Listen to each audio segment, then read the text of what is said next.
جوان میری گفتگو کا عنوان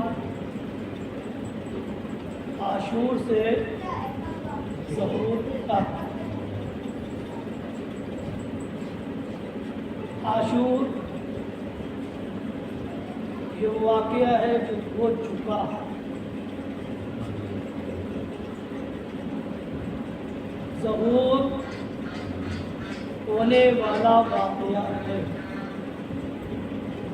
ان دونوں کے درمیان میں کیا شباہت پائی جاتی ہے، کیا مماثلت پائی جاتی ہے، کیا ربط ہے،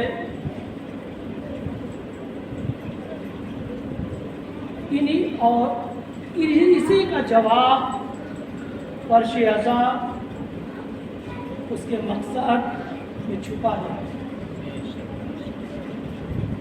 جیسا کہ میں نے پہلے دن آپ کی خدمت میں کچھ سوال اٹھائے تھے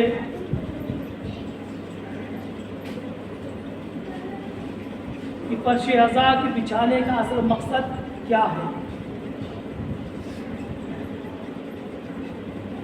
ہو سکتا ہے بہت سے جوابات ہوں کہ بی بی دو عالم کو پرسہ دینا ہے، امام حسین کی شہادت کو یاد رکھنا ہے، اس لیے بھی چاہتے ہیں کہ ثواب مل جائے، یہ کنسپٹ ہے۔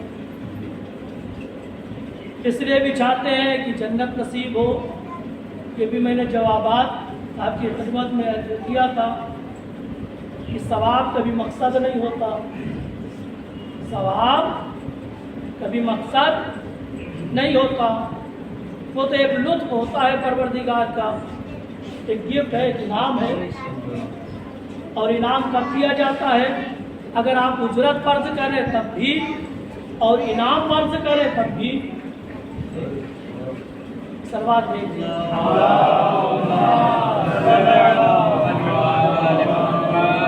اگر ثواب کو اجرت مانے تو اجرت کب ملتی ہے؟ جب کام کریں گے، مکمل کریں گے، مالک کی مرضی کے مطابق کریں گے، اپنی مرضی کے مطابق نہیں۔ اس کا مطلب کام نہیں کریں گے تو اجرت نہیں ملے گی، نامکمل کریں گے تو اجرت نہیں ہے۔ نہیں، صاحب کیا بھی ہے، مکمل بھی کیا ہے، لیکن اپنی مرضی کے مطابق۔ جس نے کام پہ رکھا ہے اس کی مرضی کچھ اور ہے، کیا ہے اپنی مرضی کے مطابق، تو ملے گی اجرت صاحب جی۔ اب وہ چاہے مومنین سننے والے ہوں، چاہے مولانا صاحب پڑھنے والے ہوں، اگر مجلس مرضی کے مطابق پڑھی ہے تو پڑھنے والے کو ملے گا۔ آپ نے وہ مجلس سنی ہے جو ان کے مرضی کے مطابق ہے تو آپ کو بھی ملے گا۔ اگر مولانا صاحب نے وہ مجلس پڑھی جس میں اپنے نقطے تو چلے، چاہے نہ جانے تاریخ میں کتنا جھوٹ ہو، بس اپنا نقطہ، اپنی مارکیٹ چلنی چاہیے، یہ بھی ہے بھائی، مارکیٹ نہیں خراب کرنی۔ اور نقطہ بنانے کے لیے کبھی بیٹھیے گا تو میں آپ کو جتنے مشہور نقطے ہیں، اس کے بیک گراؤنڈ میں اکثر میں کچھ نہیں ہے، لیکن چونکہ نقطہ بنے گا، اور جب تک نقطہ نہیں بنتا تب تک آپ کو مزہ نہیں آتا، آپ میں جوش ہی نہیں آتا۔ ہم میں نے عرض کیا تو یاد رکھی گئی 3 2 4 کی بات ہوتی ہے۔ بڑی عجیب بات ہے، وہ لوگ جو نقطہ مارتے وہ بھی کہتے درسگاہ ہے صاحب، جو بنیادی اور غیر بنیادی، صحیح اور غلط جس طرح کے بھی نقطے مارتے ہیں وہ بھی کہتے ہیں صاحب درسگاہ ہے، درسگاہ ہے۔ تو مجھے انصاف سے بتائیے، درسگاہ میں کبھی شور شرابہ ہوتا ہے؟ کبھی شور شرابہ ہوتا ہے؟ کبھی ہنگامہ ہوتا ہے؟ سائلنٹ موڈ رہتا ہے نا؟ کیوں؟ کیونکہ سننے والے بھی سوچتے کہیں ایسا نہ کوئی بات نکل جائے، ہے نا؟ پڑھانے والا بھی کہتا ہے شور نہ کرنا، باہر جاؤ، چلو، ہے نا؟ لیکن یہ کیسی مضمون درسگاہ حسینی ہے، افسوس نہیں ہے۔ مقام افسوس ہے کہ نہیں؟ یہاں تو درسگاہ کہنا بند کر دیجیے صاحب کہ صاحب درسگاہ نہیں انٹرٹینمنٹ کا مقام ہے، انٹرٹینمنٹ کیجیے جائیے اور کہیے نہیں صاحب اگر درسگاہ ہے تو اصول درسگاہ کی رعایت کیجیے، صاف صاف دو چار ٹکڑے پہلا تو ثواب کب ملے گا؟ اگر ثواب کو ہم اجرت مان لیں تو اجرت کم دی جاتی ہے جب کام کرے، مکمل کرے، جو جس نے کام دیا ہے اس کی مرضی کے مطابق کام کرے، اور اگر گفٹ مانے، انعام مانے تو انعام بھی کب دیا جاتا ہے؟ سب خوش ہو کے دیتا ہے نا دینے والا، غصے میں انعام دیتا ہے، غصے میں سزا دی جاتی ہے۔ کام خراب کر دیجئے انعام ملے گا، کام اچھا نہ کیجئے انعام ملے گا، جس نے کام دیا ہے اس کی مرضی کے مطابق نہ کیجئے انعام ملے گا جی۔ تو اگر مرضی کے مطابق نہیں کیا، مکمل نہیں کیا، اچھا نہیں کیا، اس کی مرضی کے مطابق نہیں کیا، نہ تو اجر ہے اور نہ ہی انعام۔ میں نے پوری مجلس پڑھی تھی آپ کے خدمت، جیسے آپ بچہ آپ کا ہائی اسکول میں ہو، محنت نہیں کرتا ہو تو آپ کہتے ہیں بیٹا بھائی بن کے لائیں گے، آپ پڑھو بیٹا، تو مقصد یہاں بھائی نہیں ہوتی، مقصد یہ ہے کہ بچہ پڑھے، انعام یہاں مقصد نہیں ہوتا۔ لیکن بچہ چونکہ محنت نہیں کرے گا، دلچسپی نہیں ہوگی، لہٰذا دلچسپی پیدا کرنے کے لیے آپ ایک انعام سلوات دیں۔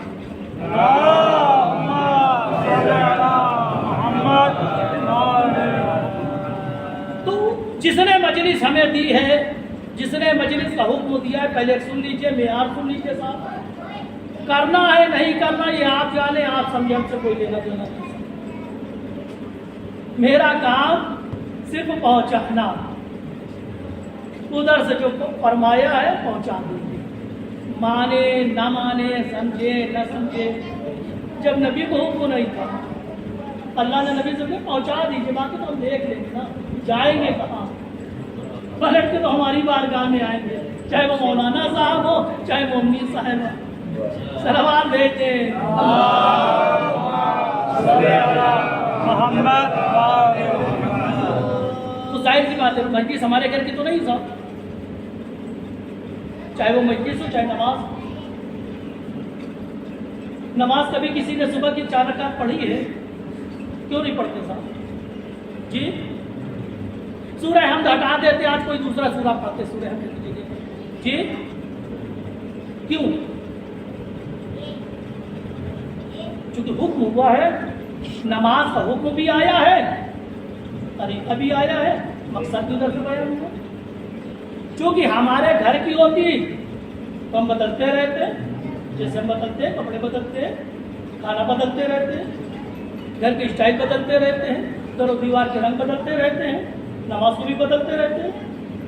جیسی نماز آئی ہے، حکم نماز جیسا طریقہ آیا، جیسا انداز آیا، اسی طرح پڑھتے ہیں۔ تو عزاداری بھی ادھر کی ہے، عزاداری کا حکم بھی ادھر سے ہے، عزاداری بھی ہمارے گھر کی نہیں ہے۔ جب عزاداری آئی ہے تو اس کا مقصد بھی بیان کیا گیا ہے، طریقہ بھی بیان کیا گیا ہے۔ تو جب عزاداری لیا تو طریقہ بھی سن لیجئے صاحب، صادق آل محمد کی خدمت میں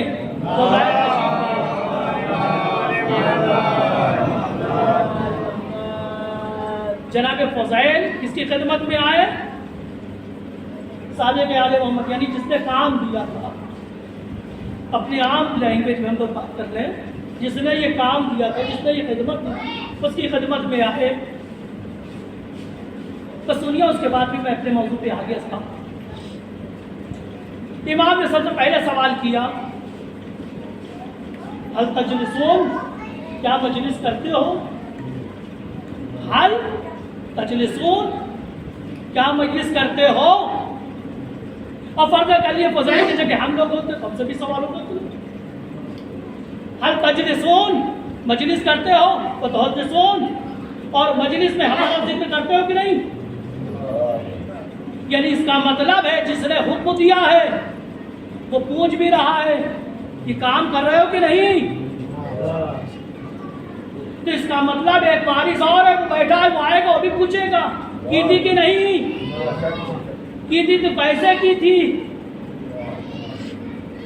تو آئے تو فوراً سوال کیا، خاطرداری نہیں کہ وہ یہ کرو وہ کرو کیسے ہو، یہ بات ہے، یہ سب بات ہے، پہلے آپ فریضے کی بات ہو جاتے ہیں۔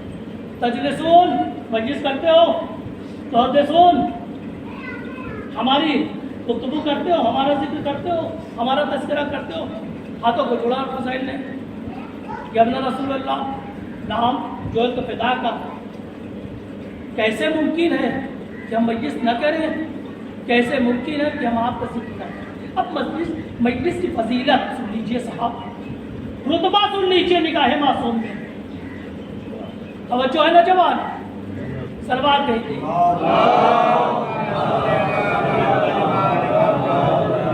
مجلس ہو رہی صاحب، یہ کام دوسرے ٹائم کے لیے ہے،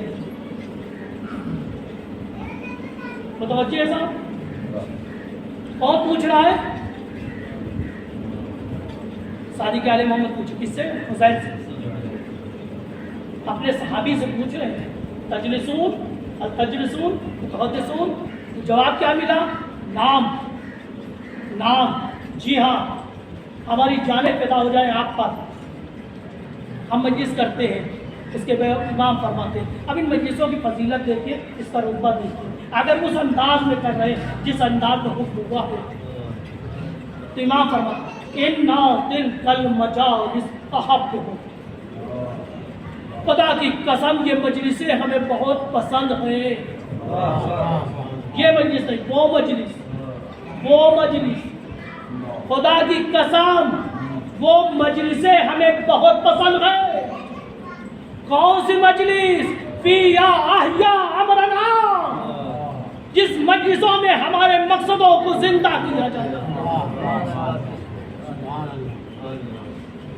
تب اب مولا کی پسند کی مجلس کرنی ہے یا نہیں کرنی، یا فیصلہ کرنا ہے، لیکن امام نے پیمانہ دے دیا، یہ مجلس ہے، کون سی؟ وہ مجلس ہے، وہ مجلسیں پسند ہے کہ جس میں ہمارے مقصد کو بیان کیا جاتا ہے، زندہ کیا جاتا ہے، زندہ کیا جاتا ہے۔ یہ یاد رکھیے گا، مقصد زندہ ہے، اسے کوئی زندہ نہیں کرے گا، ہمارے ذہنوں میں زندہ کرنے کی بات ہے، ان کا مقصد کبھی مردہ نہیں ہوتا، ذہنوں میں زندہ کرنے کی بات ہے، یعنی آنے والے سامعین کے دل و دماغ میں ہمارے مقصد کو اتارا کہ نہیں، اگر اتار دیا تو یاد رکھنا وہ مجلسیں ہمیں پسند ہے۔ تو اس کے بعد امام فرماتے رحم اللہ من احیا امرنا، اور ہمارے اس مقصد کو زندہ کرنے میں جو لوگ بھی مدد کرتے ہوئے، چاہے وہ مولانا ہو، فوز خان ہو، نوے خان ہو، ذاکر ہو، ماتم کرنے والے ہو، سننے والے ہو، انتظام کرنے والے ہو، جو جس اعتبار سے مدد کرتے ہیں اللہ ان پہ رحمت نازل فرمائے۔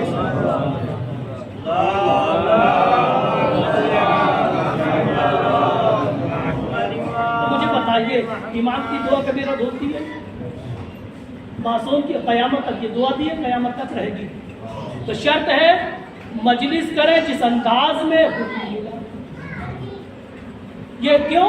ایک تو فائدہ یہ ہے کہ ان کو اہل بیت کو پسند ہے، دوسرا فائدہ یہ اللہ کی رحمت شریک حال ہے، تیسرا فائدہ سن لیجئے صاحب، جب ایسی مجلسیں ہوں گی کہ جن میں مقصد محمد و آل محمد کو زندہ کیا جائے گا، جب ایسی مجلسیں ہوں گی تو اہل بیت کو پسند، اللہ کی رحمت کی دعا اہل بیت مجلس والوں پہ کریں گے، رحم اللہ من احیا امرنا، جو ہمارے مقصد کو زندہ کرے، کہیں گاؤں میں، شہر میں، قریے میں، اللہ اس پہ رحمت نازل کرے۔ اور تیسرا فائدہ ذکرنا ہو ذکرنا عندہ، جس کے نزدیک ہمارا ذکر ہو، ایسی مجلس میں، ایسی مجلس جو ہمیں پسند ہے، ایسی مجلس جس پہ اللہ کی رحمت نازل ہو، ایسی مجلس جس میں ہمارا مقصد زندہ کیا جا رہا ہو، ایسی مجلس میں جب ہمارا ذکر ہو، آنکھوں سے آنسو نکل آئے، آنسو سے قطرات نہیں، بہت قطرات نہیں، اتنا یعنی مکی کے پر کے برابر بھی آنسو نکل آئے ایسی مجلس میں غفر اللہ لہو، اللہ تعالی آنسو جس کی آنکھوں سے نکلے گا اس کی مغفرت کرے گا، تمام گناہوں کو بخش دے گا، چاہے تو دریا کے برابر ہی گناہ کیوں نہ ہو۔ صلوات بھیجے۔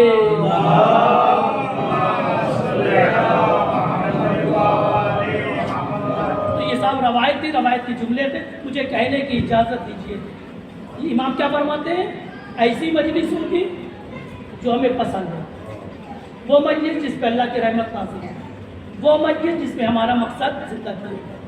ایسی مجلس میں جب آنکھوں سے ایک قطرہ، تھوڑا چھوٹا سا قطرہ نکل آئے تو اللہ تعالیٰ مغفرت کر دے گا۔ تو پھر مجھے کہنے دیجیے، میں اپنے الفاظ میں تو اب روایت کے الفاظ نہیں ہیں، اس کا مطلب یہ ہے مجلس کا ایک فائدہ یہ ہے کہ آپ گنہگار ضرور آتے ہیں، گنہگار واپس نہیں جاتے ہیں۔ اگر اس مزاج کی مجلس ہو تو فرش عزا پر گنہگار تو آ سکتا ہے، گنہگار نہیں جائے گا۔ اور اس کی مثال کربلا میں دیکھ لیجئے، پھر آئے تھے تو گنہگار تھے، آنے کے بعد گنہگار نہیں بچے۔ ایک صلوات بھیج دے۔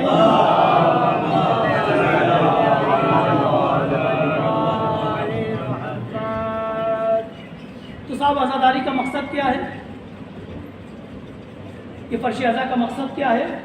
بنیادی مقصد ہو سکتے ہیں، چھوٹے چھوٹے بہت سے مقصد ہوں، لیکن ایک بنیادی ایک مین مقصد۔ میں جہاں سے موضوع لے کے چلا تھا، میرا عنوان کیا ہے؟ عاشور سے ظہور تک۔ عاشور وہ واقعہ ہے جو ہو چکا ہے نا، کربلا میں 61 ہجری میں روز عاشور ہے نا، کربلا میں یہ واقعہ ہو گیا۔ مجھے انصاف سے بتائیے،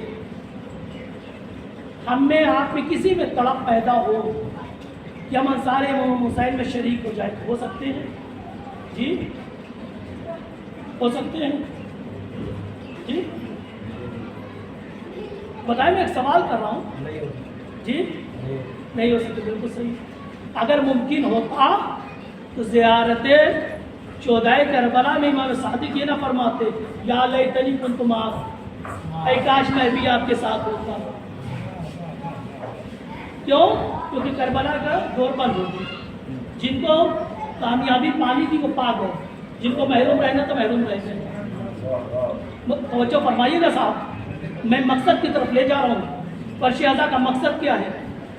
چاہے آپ جتنے بڑے عزادار بن جائیے، چاہے جتنے بڑے ماتمدار بن جائیے، چاہے امام حسین پہ جتنا گریہ کیجیے، لیکن کبھی انصار امام حسین میں 72 میں 73 نہیں ہو سکتے۔ اگر امکان پایا جاتا تو صادق آل محمد یہ نہ فرماتے ہم ان سے بہتر تو نہیں ہے صاحب؟ اگر بہتر ہے تو کوئی بات ہی نہیں صاحب، ہے ممکن نہیں ہے۔ ہاں، جب عاشور کا دروازہ بند ہو گیا، جن کو شہادت، جن کو کامیابی پانی تھی پا چکے، جن جو محروم رہنے والے تھے محروم رہ گئے قیامت تک کے لیے۔ ہاں، عاشور کا دروازہ بند ہوا ہے، ظہور کا دروازہ بند نہیں ہوا۔ یہ مجلسیں اسی بات کی دلیل ہے، ان کا مقصد یہی ہے کہ عاشور مکمل ہو گئی، اسے انصار کی ضرورت نہیں ہے، ظہور باقی ہے، اسے انصار کی ضرورت ہے۔ سبحان اللہ، ایک صلوات بھیج دے۔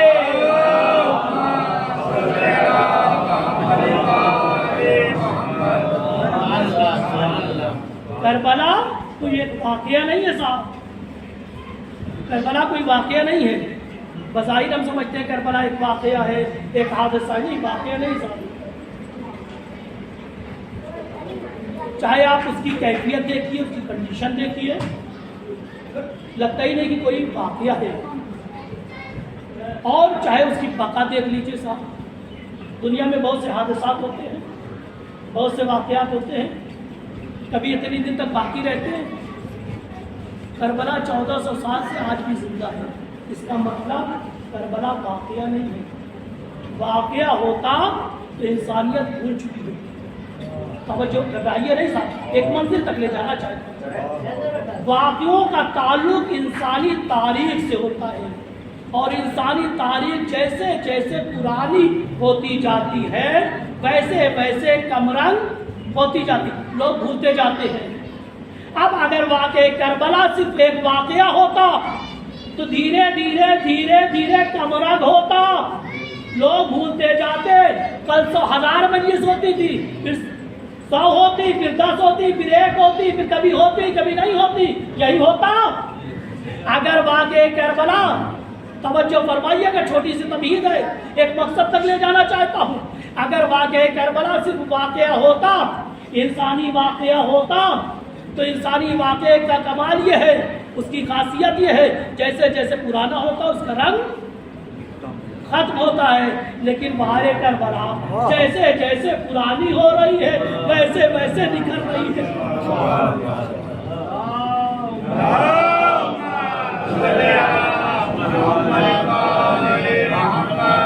بس اس کا مطلب کربلا بظاہر واقعہ ہے، واقعہ نہیں ہے۔ اور اسی طرح عاشور واقعہ نہیں ہے، پہلے کسی واقعے کا انتظار نہیں کیا ہے، ایک پلاننگ ہے۔ عاشور بھی ایک پلاننگ ہے، ظہور بھی ایک پلاننگ ہے۔ پلاننگ پہلے سے آؤٹ کی جاتی ہے نا، حادثات تو پہلے سے نہیں بتائے جاتے۔ جو پلاننگ ہوتی ہے کربلا کی بھی آپ دیکھ لیجیے، پہلے سے خبر دی گئی، پلاننگ تھی۔ آپ ظہور کی بھی دیکھ لیجیے، پہلے سے خبر دی گئی، چونکہ پلاننگ ہے۔ تو اس کا مطلب نہ عاشور واقعہ ہے، توجہ فرمائیے، حادثے کی تو بات ہی نہیں کرتے، نہ ظہور واقعہ حادثہ ہے۔ عاشور بھی پلاننگ، ظہور بھی پلاننگ، یا لفظ بدل دوں، اللہ کا ایک مشن ہے جس کی ابتدا کو عاشور کہتے ہیں، جس کی انتہا کو ظہور۔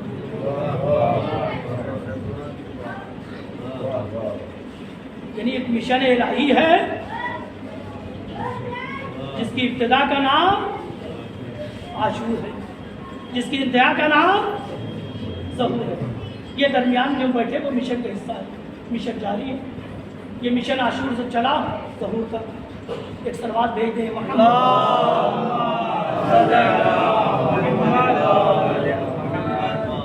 تو ممکن ہے بچوں کے جوانوں کے ذہن میں ایک سوال آئے، کیوں عاشور ہی مشن بنا صاحب؟ کیوں؟ توجہ ہے نا، مشن کیوں عاشور ہی مشن کی ابتدا بنی؟ اس سے پہلے بھی معصوم تھے، نبی کریم تھے، مولا کائنات تھے، امام حسن کا زمانہ، کیوں عاشور ہی مشن کی ابتدا بنی؟ ہے نا سوال؟ متوجہ ہیں کہ نہیں صاحب؟ کیوں عاشور ہی مشن کی ابتدا بنی؟ جبکہ اس کے پہلے بھی قیام ہوا ہے، قیام بھی صحیح ہوا، نبی کریم نے بہت سے قیام کیے مولا کائنات کے زمانے میں، جنگ جمل، جنگ صفین، جنگ نہروان، امام حسن کے زمانے میں بھی جنگ ہوئی۔ کیوں کوئی دوسرا اور واقعہ مشن الہی کی ابتدا نہیں بنا؟ کیوں ظہوری، کیوں عاشور ہی بنا؟ یاد رکھے میں نے ایک سوال دیا تھا نا، عاشور اتنی خوبصورت کیوں ہے؟ مشکل یہ ہے صرف ہم عاشور کا تذکرہ کرتے ہیں، عاشور کی تحلیل نہیں کرتے، عاشور کو سمجھنے کی کوشش نہیں کرتے۔ عاشور اتنی خوبصورت کیوں ہے؟ کبھی سوچا ہے عاشور کی خوبصورتی کا راز کیا ہے؟ اور ظہور خوبصورت ہوگی، اس کی خوبصورتی کا راز کیا ہے؟ تو یاد رکھیے یہ خوبصورتی ایمان سے نہیں ہے، توجہ فرمائیے گا، گھبرائیے نہیں، یہ خوبصورتی امام معصوم سے نہیں ہے، یہ خوبصورتی نمائندہ الہی سے نہیں ہے، یہ اپنی جگہ خوبصورت ہے، یہ اپنے مقام پہ باکمال ہے۔ اگر خوبصورتی امام سے ہوتی، معصوم سے ہوتی، تو نبی کی ہر جنگ خوبصورت ہوتی،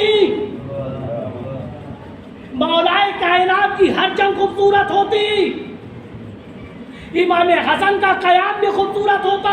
اس کا مطلب یہ ہے خوبصورتی عاشور کی خوبصورتی امام حسین سے نہیں ہے، کیونکہ اس سے پہلے بھی معصوم تھے، نبی تھے، مولا کائنات امام حسن پھر خوبصورتی کی چیز سے کیا امام سے نہیں بلکہ ناصران امام سے ہے، چونکہ عاشور سے پہلے کسی کو اتنے خوبصورت انصار نہ ملے، نہ نبی کو ملے، نہ علی کو ملے، نہ حسن کو ملے، صرف امام حسین کو ملے۔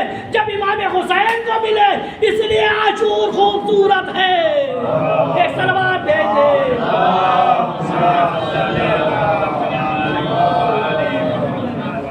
چونکہ اس سے پہلے اتنے خوبصورت انصار ہی نہیں تھے، اتنے بے مثال انصار ہی نہ تھے۔ بے مثال انصار کسی اور کو ملے ہوتے تو ان کا قیام بھی بات مکمل۔ یعنی خوبصورتی کی چیز سے ہے صاحب جی انصار سے۔ عاشور کی خوبصورتی کی چیز سے ہوگی انصار سے۔ عاشور بے مثال اس لیے ہے کہ امام حسین کو بے مثال انصار ملے تھے۔ ظہور اس لیے خوبصورت ہوگی کہ وارث حسین کو بے مثال انصار ملیں گے، اور اس فرش عزا کا کام ہی ہے وارث حسین کے لیے بہترین انصار آنا۔ یہی ہے مقصد عزائے حسین۔ بس دامن وقت میں گنجائش نہیں ہے، بہت ساری باتیں کہنی تھی، وقت کم ہے، پھر انشاءاللہ گفتگو آگے بڑھاؤں گا۔ لیکن متوجہ ہو گئے جوانوں، عاشور خوبصورت اس لیے ہے کیونکہ امام حسین کو خوبصورت انصار ملے۔ بے مثال اس لیے ہے کیونکہ امام حسین کو بے مثال انصار ملے۔ ظہور خوبصورت اس لیے ہوگی امام مہدی کو وارث حسین کو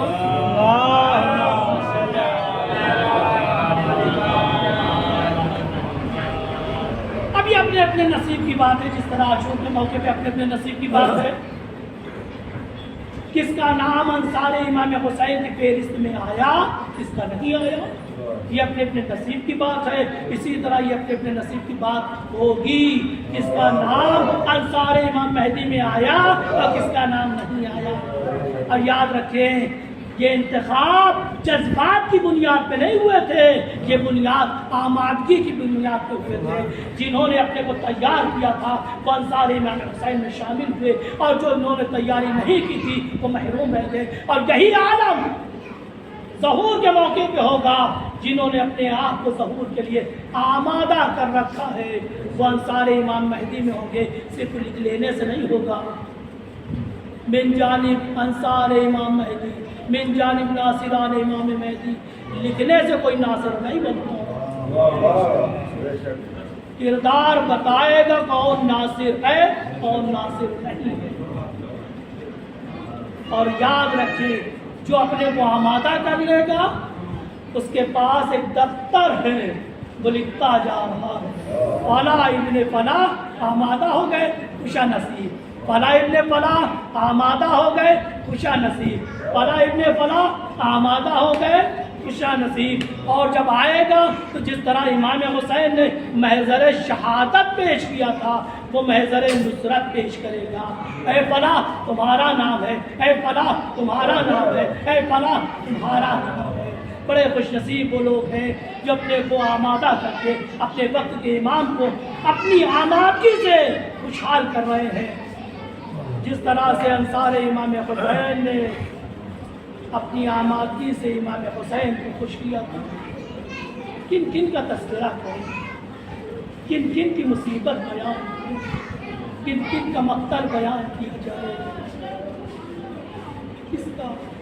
حبیب کا، زہرین کا، وہب قلبی کا، یا اولاد حسین میں بیان کیا گیا؟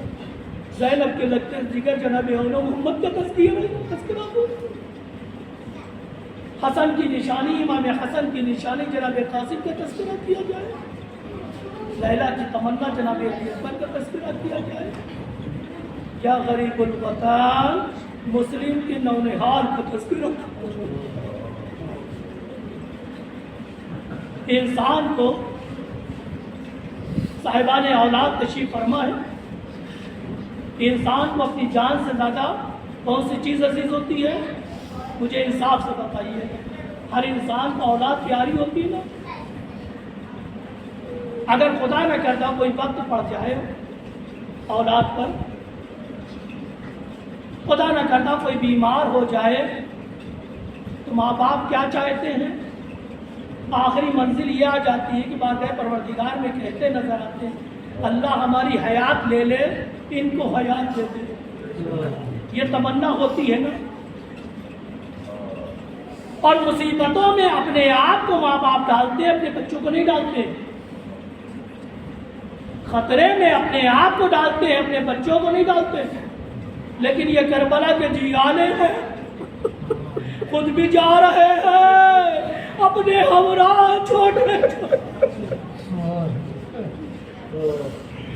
اجرکم اللہ. کیونکہ انسان کا امتحان کبھی اپنی ذات سے ہے، کبھی اولاد کے ذریعے امتحان ہے. تو جناب مسلم نے 3 امتحان دیے. مال کا امتحان، جو کچھ تھا رائے خدا میں خرچ کر دیا. جان کا امتحان دیا، اپنی جان کو رائے خدا میں قربان کر دی. اپنے بچوں کو رائے خدا میں. کل کے کوئی یہ نہ کہنے پایا ہے کہ مسلم کو بچے بڑے عزیز. روایت میں جملہ نہیں ہے، مقتل میں جملے نہیں ہے، یہ میرے احساس ہے. اور کبھی اپنے احساس کو مقتل نہ کریے، یہ میرے احساس ہے. جناب مسلم نے سوچا ہوگا کہیں ایسا تو نہیں اگر میں تنہا چلا جاؤں تو کل بی بی فاطمہ کہیں مسلم تم کو اپنے بچے عزیز، میرا لال حسین عالم غربت میں تنہا تھا، تم نے اپنے بچوں کا خیال کیا. جناب مسلم نے اپنے بچوں کو ہم ڈالے. اور یہ بات کوئی صرف کوئی افسانہ نہیں ہے یا کوئی ثقافت نہیں ہے. جناب مسلم سے زیادہ مصیبتیں، اذیتیں ان کے بچوں کو برداشت کرنی پڑی. اور یہ جناب مسلم کو پتا تھا، ثانیہ نہیں ہے، حادثہ نہیں ہے، یہ آبادی کی علامت ہے. جناب مسلم اپنی جان کا امتحان بھی دینے آئے تھے، اپنی اولاد کا بھی امتحان دینے آئے.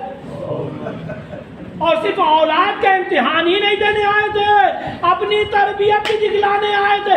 دیکھیے باپ کے سامنے جہاد کرنا اور ہے، باپ کے بعد حق پہ باقی رہنا یہ تربیت کی نشانی.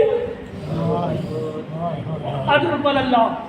جناب مسلم کی شہادت پہلے ہو گئی، مصیبت دیکھی ہے لیکن اتنی مصیبت نہیں دیکھی ہے جتنی مصیبت بیٹوں نے دیکھی ہے. اور جناب مسلم کو بھی پتا تھا میرے بعد میرے بچے کربدر کی ٹھوکر کھائیں گے. کوئی کسی انسان کو یہ منظر نہ دکھائے. اللہ کسی کی حیات میں یہ دن آئے، کوئی غربت میں، پردیس میں، گلی گلی کوچے میں بھٹکے، وہ بھی چھوٹے چھوٹے. اجرکم اللہ. قاضی شرائع کے گھر میں یہ بچے تھے. قاضی شرائع نے ان بچوں کو بھیجا، یہ حالات خراب ہے بیٹے چلا جاؤ، اور ادھر مدینے کا راستہ ہے وہاں سے کارواں جاتا ہے چلے جاؤ.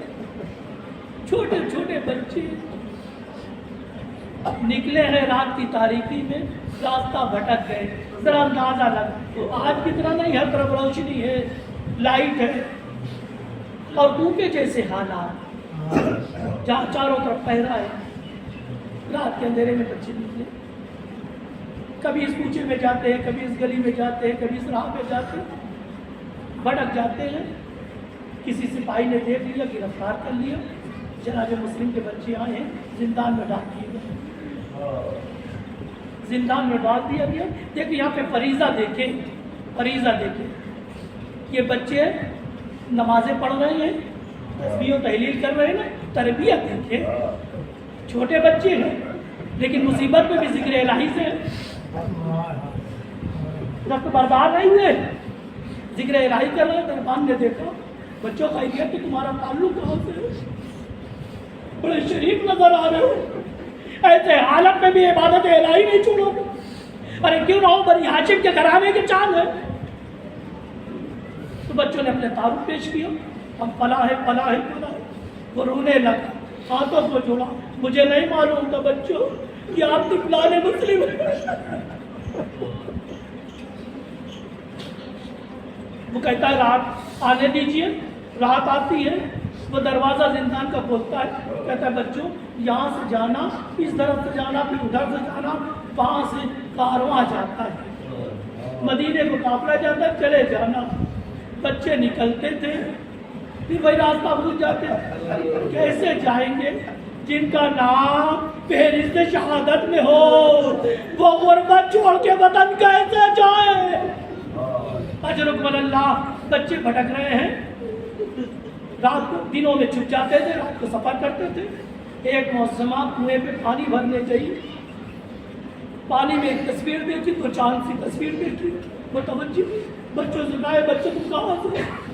بچے اتر آئے درخت سے، کہا غریب الوطن ہے، تمہارا تعلق کہاں سے؟ کہا مدینے سے۔ جیسے ہی سنا مدینے سے، تڑپ گئی مدینے میں کس محلہ سے، کس خاندان سے تمہارا تعلق ہے؟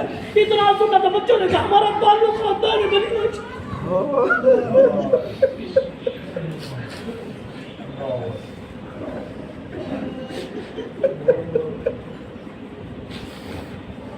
تڑپ گئی وہ عورت، دونوں بچوں کو لے آئی، ہاتھوں کو جوڑا، خاطر کی، مہمان نوازی کی، بڑی خاطر کی، ہاتھوں کو جوڑا، خدمت کی، معذرت کی، خدمت کی۔ ایک حجرے میں بچوں کو رکھ دیا، تو توجہ فرمائیے، بس آخری منزل پہ آئے، بچوں کے ایک حجرے میں رکھ دیا، کھانا پینا رکھا، بچوں نے کھانا نہیں کھایا، کھانے کی طبیعت نہیں ہوتی، بس اتنی اجازت دے دے کہ میں ہم اپنے پروردگار کی بندگی کر لیں۔ بچے دونوں بھائیوں نے مصلے بچھائے، عبادت میں مشغول ہو گئے، عبادت سے فارغ ہوئے، آگ لگ گئی، خواب میں دیکھا کہ جناب مسلم تشریف لائے، اپنے بچوں سے کہے اے میرے بچوں آمادہ ہو جاؤ، ایک غریب باپ تمہیں لے گا۔ بچوں نے باپ کو خواب میں دیکھا، آنکھ کھل گئی، کریا ازاری کا سلسلہ جاری ہوا۔ اس موسمہ کا شوہر جس کا نام حارث ہے وہ آ گیا، اس نے پوچھا خیریت تو؟ حجرے سے آواز کیسے آ رہی ہے؟ وہ بہت انکار کرتی رہی لیکن وہ ملعون نہیں مانا۔ بتا، جب وہ نہیں بتاتی وہ جاتا ہے حجرے میں، دیکھتا ہے دو چاند سے بچے، اپنی زوجہ سے کہتا ہے ارے بدبخت جنہیں میں پوری دنیا میں تلاش رہا تھا تو اپنے ہی گھر میں رکھا ہے تو نے۔ اجرکم اللہ، دونوں بچوں کو پکڑتا ہے، زوجہ کو حکم دیتا ہے انہیں اذیت کر، زوجہ منع کرتی ہے، غلام کو حکم دیتا ہے قتل کر دے، غلام بھی قتل نہیں کرتا۔ ارے دونوں کا چھوٹے چھوٹے بچوں کا بال پکڑے ہوئے، زلفیں پکڑے ہوئے نہر کے کنارے لاتا ہے۔ ارے وہ گستاخانہ حرکت کرتا ہے، بڑے بھائی کا جنازہ تن سے سر جدا ہوا، جنازے کو نہر میں ڈالا، جنازہ پانی میں تیر رہا ہے۔ تھوڑی دیر کے بعد چھوٹے بھائی کا سر تن سے جدا کرتا ہے، لاشا تانیا میں ڈالتا ہے۔ ارے دونوں جنازے ہمیں ایک دوسرے سے گلے ملتے ہیں، گویا دو آرزو ایک ساتھ جمع ہوتی ہے۔